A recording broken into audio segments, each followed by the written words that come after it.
now paying higher tax rates than the richest 1%. If you remember, one great American who also hails from the billionaire class, named Warren Buffett, has been asking Congress to raise his taxes for the last, well, I'd say probably the last decade. He does not want to pay lower tax rates than his secretary pays. A sense of decency, a sense of equity, and a sense of fair play and economic justice inform his sentiment. So while other folks hailing from the billionaire class have spent the last 50 years undermining unions and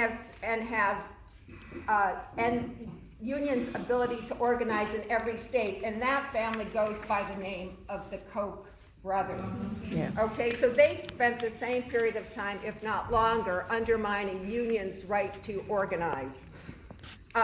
When unions started to disappear, so did our middle class.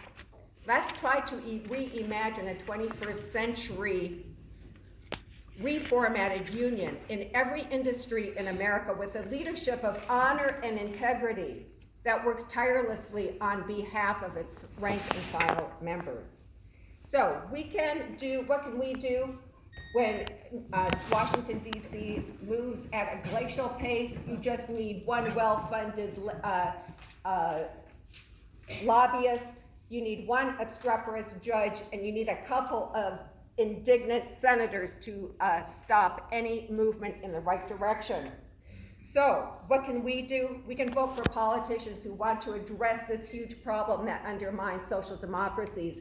And in every one of these things, whether it's healthcare, economic inequality, climate change, or democratic values, we have to vote our own values. We can also commit to shopping. I know this is a small fry thing, but we do spend money.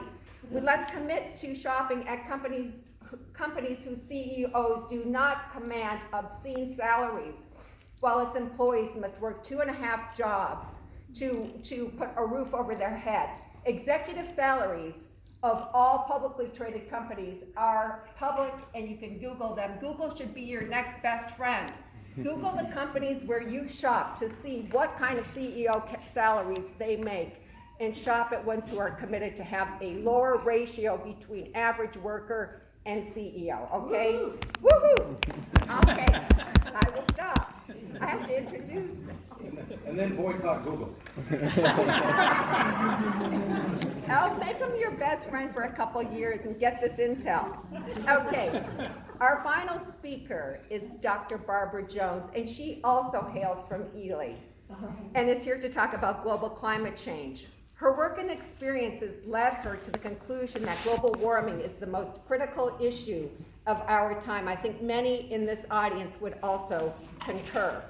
Born in Ipswich, England, Barbara attended the University College in London, receiving a BS and a PhD in physics. She came to the US only on a one-year postdoctoral fellowship, and here she is still now in 2019, yes, it is 2019. She has taught I lost my place. It is our good fortune she is still here. Dr. Jones retired to Ely in 2007 after an academic career spent at UC San Diego, where she taught pre-med students, pre-engineering students, upperclassmen, and grad students.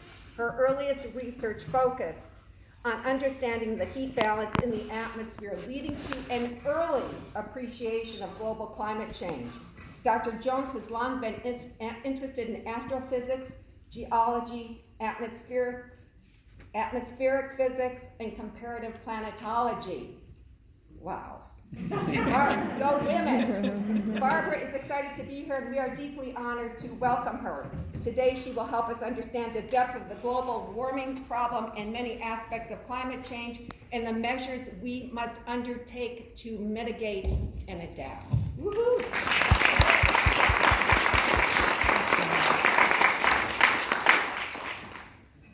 Thank you, Val. Can you hear me?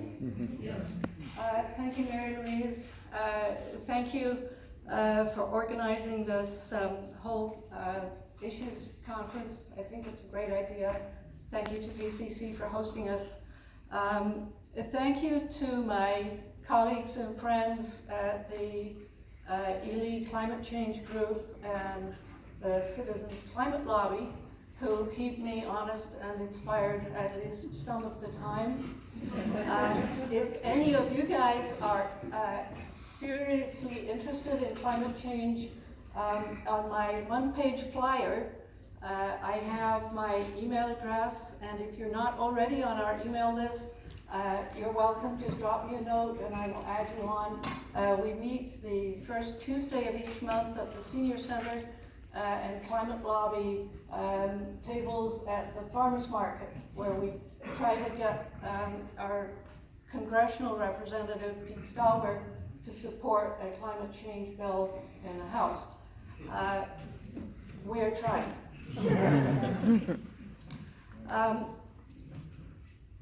This image shows a cold day in Ely. I do not know where this image came from. I found it online. But I know what's going on here, and maybe some of you guys do know too. If you go outside when it's 40 below and you have really hot water in a mug and you throw it in the air, this is what happens. The hot water breaks up into little tiny droplets. They evaporate, so you get water vapor, which freezes, gives you ice crystals. And those little tiny droplets, they get cold really fast, so they make little ice pellets. So the water never reaches the ground. So you can try this at home if you're lucky this winter. If it gets cold enough. It doesn't get this cold very often. And that's, of course, because of climate change. So climate change is a different type of phenomenon from what we've been talking about so far. It includes all manner of different aspects, most of which I will not be able to go into because I only got 30 minutes rather than 3 hours. My apologies. Though, since I'm the last speaker, I guess I can just keep going. So let's just get started and see how this all goes. This is a plot of temperatures from 1850 through current, and many different organizations try to measure the Earth's temperature. It's not an easy thing to do, but there seems to be general agreement. You can see that these curves all pretty much overlie each other. And this is set up to show you the temperature change with a baseline from 1850 to 1900. We had, of course, burnt some coal and oil prior to that period, but not much. Most of it has been burned since that period of time. So this gives us a reasonable baseline. Whoopie. All right, don't panic. Here's our baseline at 0 Celsius. And you can see this is climbing. This graph shows a steady increase, and it's still going up. It's bad news. We're up now by slightly over 1 degree Celsius. We hope the goal is to stay below 1.5 degrees Celsius. Note, we don't have much room between 1.1 and 1.5. And we get really bad consequences if we go above that. Certainly we don't want to go above 2.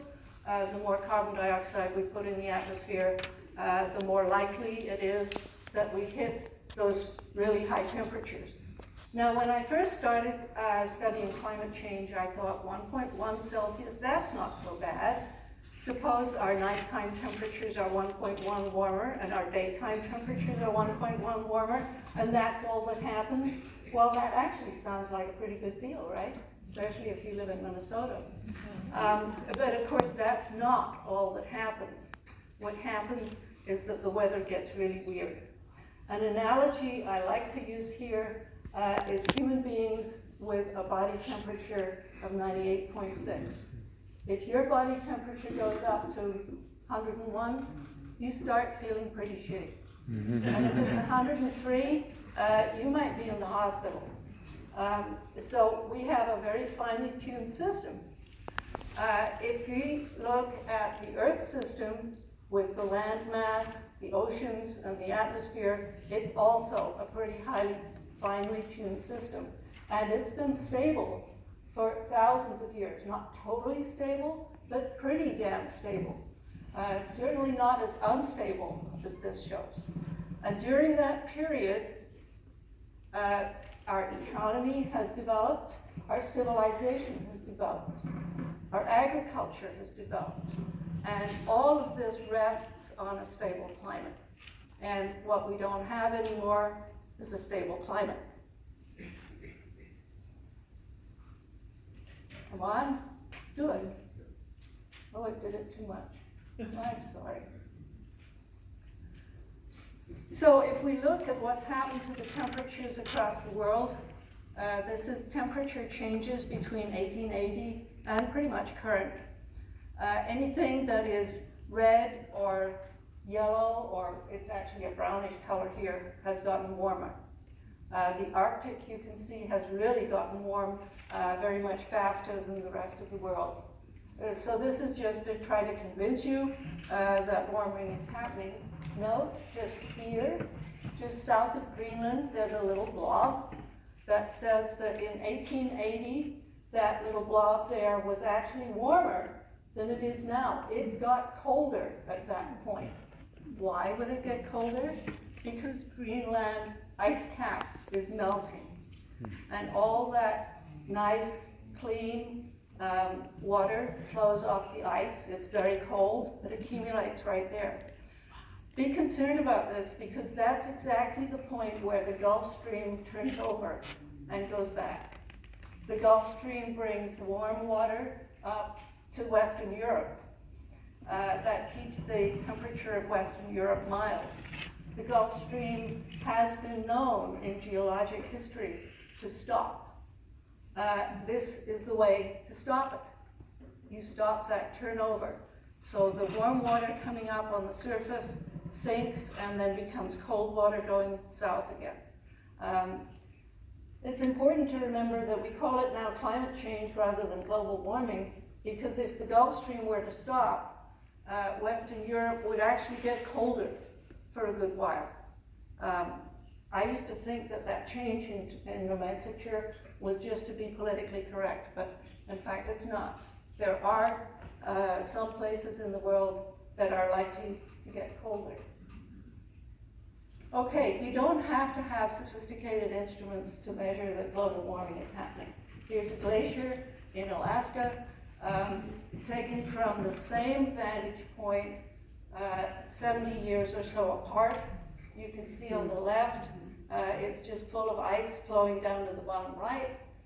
On the right-hand image, only that little part at the top is ice. All of this to the right is meltwater. This is typical of what's happening to glaciers. It's not just this one. If you Google glacier melt, you get hundreds of pictures like this, unfortunately. And in the Arctic, things that go on in the Arctic don't stay in the Arctic, so we must pay attention to it. This shows you the sea ice extent in September of this year. The sea ice forms in the winter and melts in the summer. In September it has its minimum because it's had the summer warmth for many months. So this is the extent that we had this year. Oh, this is really hard to see, unfortunately. There is a line around here. Can you just see that yellow line? That is the average minimum ice extent for the 30-year period from 1981 to 2000. So there is a huge change in the amount of ice in the Arctic. Notice now in the summer, if you want to ship goods from China, which is here, to Western Europe or to Eastern US, you have a new route to come. It's much shorter to go through the Arctic than it is to go all the way around the other way. And if you want to take a cruise, you can actually go and pay for it and go up there and cruise around there. Of course, you can't do that in the winter. The ice still reforms in the winter. But at the rate that the ice is declining, it's not going to be long, 10, 20 years, before there will be no ice in the summer in the Arctic. This, of course, has impacts on other creatures. Here's our large charismatic mammal that lives on seals that it catches in ice floes. It's not a good time to be a polar bear. The region of the land around the Arctic Circle, northern Russia and Alaska, northern Canada, has what we call permafrost, an area where the land has been frozen for 30,000 years, maybe 50,000 years, a long time. So it's frozen way, way deep. It may thaw a surface layer in the summer, but it freezes up again, and that deep stuff never thaws until now. It's starting to thaw. So these poor trees grew when the permafrost was solid. Now it's not solid. Now they have no means to stand up. They're called drunken trees. This picture was taken in Alaska, but there's all manner of photographs similar to this. If you built your house with its foundations on permafrost, saying, oh, well, it's been there for 30,000 years, I'm awfully sorry, it's not there anymore. This is what tends to happen. Again, this is Alaska. Here's another phenomenon. Okay, in the permafrost, there's a lot of organic material. You probably have organic material in your freezer. As long as you keep your freezer plugged in, your organic material stays pretty nice. If you happen to unplug it and just leave it alone, all sorts of bad things start to happen, right? Okay, so this organic material in the permafrost, two things can happen to it when the permafrost thaws. If there's oxygen around, it oxidizes to carbon dioxide, which gets out into the atmosphere. That's more greenhouse gas. If there's no oxygen around, anaerobic changes happen. It becomes methane, CH4. That's an even more aggressive greenhouse gas. So here we have a lake in northern Russia. Some scientists who were maybe ice fishing, who knows. Underneath the lake is permafrost. The permafrost is melting. Methane forms. It bubbles up through the lake, but there's an ice cap on top, so it just accumulates there. So when you make a hole in the ice, if you throw a match, the methane lights. There's more carbon in the permafrost than we have in the atmosphere right now. So if it all escapes, it's not good news, folks.